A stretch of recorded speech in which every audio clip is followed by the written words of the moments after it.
So right now we're just on our way to a private workout.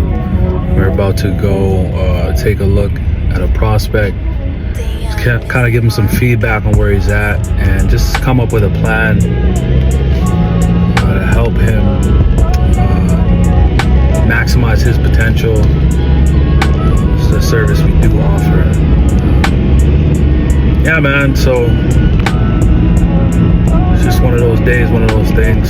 It's a little bit of a drive from where I'm at, but it's worth it. And you know, with the company where we are right now, it's just we're in a good spot where we've been able to build a lot of relationships, build a lot of value, build a lot of trust within the industry. And now it's just about scaling and creating something that can really benefit the country as a whole. So with that said, you know, less talk, more work. That's what it's about. I think we are in the greatest era of Canadian basketball. There's still so much more room for improvement, so much more room for growth. I think we're only hitting the surface, man. It's just been a joy to witness the rise of it as a player and now as a scout and an entrepreneur, whatever you want to title me as. And I think it's a great time to be a part of it.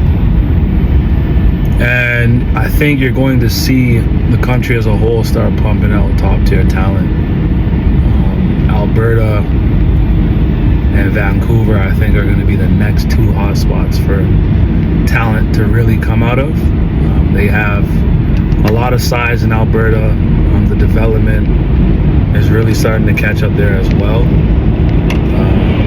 I think it's still green over there too. Like, I still think, yeah, obviously they're not as advanced as like the GTA, but as more guys start to expand and go out there and travel from different places and they're exposed to higher levels of basketball, you're going to see a lot more talent come from Vancouver and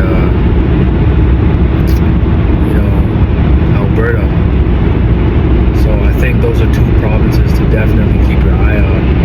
The advice I would give to the next generation of hoopers is to be overly dedicated to your goals and have a routine, have benchmarks. It's like having a rag. If I told you to like squeeze as much water as you can out of a rag, a wet rag, and if you're able, whoever gets to the driest will win $1 million.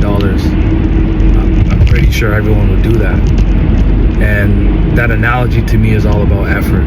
So your effort, your dedication to your craft, to your goals is what's going to set you out in the long run. Whoever's the best now doesn't mean you'll be the best in the future. It's about playing the long game, right? So think in 5 and 10 year cycles of where you want to be and make 5-year decisions.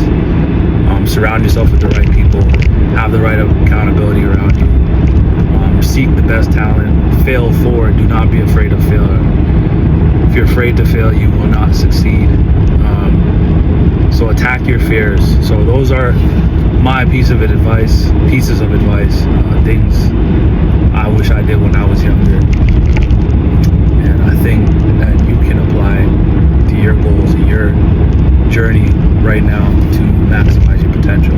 I think the biggest lesson that I've learned so far is to just be authentic and creative and not to follow the crowd and have the courage to break away from it. And that's the first lesson. The second lesson is to not attach your value to your past or anyone you may know. A lot of the time we sleep on ourselves in business when it comes to our value, not knowing and realizing that there are people out there who really value us for what we do. And that's something I really had to learn. And I think those two lessons have helped me build a niche within the industry and stand out not only as a person but more importantly as a company. So I think as long as I keep those two things as my North Star, as my mission statement, just keep me in check, I think I'll be able to do what I need to do or what I set out to do. I think who inspires me the most and who like I look to in the industry is Draft Express and League Him. Just seeing what Jonathan Givony has been able to build over these years is amazing.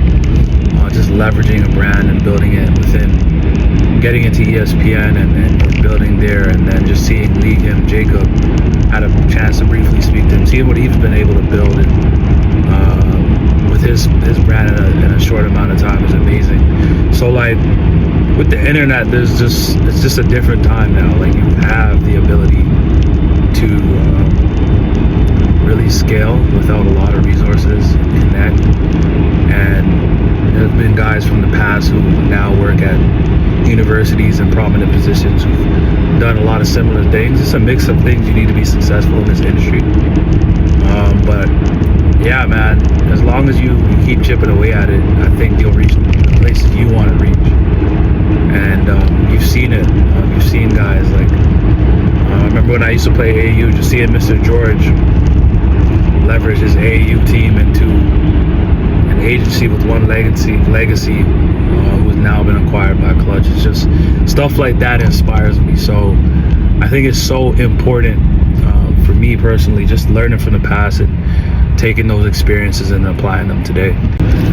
10 years from now, I want the Northway to be a world-renowned brand within a niche, known for its accuracy and authenticity within the Canadian basketball scouting community, and yeah, just be a trusted source for, you know, college coaches, pro teams to come and find Canadian talent. I think the thing that sets us apart is just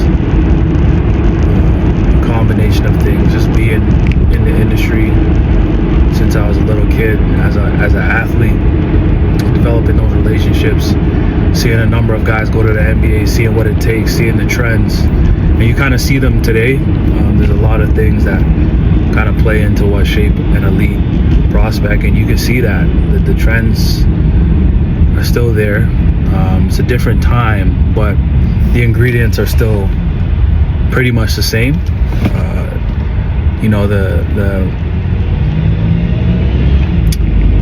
things they have to face are a little bit different, but adversity is adversity. It's just a little different, but it's pretty much the same. So I think if I can apply the lessons I've learned from my past to what's going on now currently in the industry, I think we have a good chance to be really successful. Yeah, we'll see how this goes. Create my little vlog right now. Document, don't create, inspired by Gary Vee. I just want to see where we can go with this if we really lock in and really apply ourselves.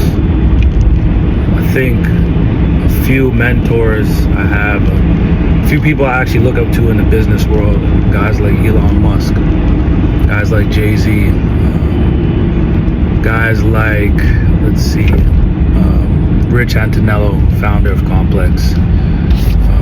Those guys really inspire me, the way they think outside of the box and innovate. Those are my inspirations, and hopefully I can follow in their footsteps and innovate and provide value in this industry and just carve out my own niche and my own path. So yes, I guess those are some big ambitions. We'll see if I can fill those shoes, or, you know, achieve the things I set out as goals. So yeah, pretty much all we can do is just take things one day, one step at a time, and just build 1% a day. If I could give one piece of advice to parents, my advice would be to definitely encourage your child. Don't play the political game.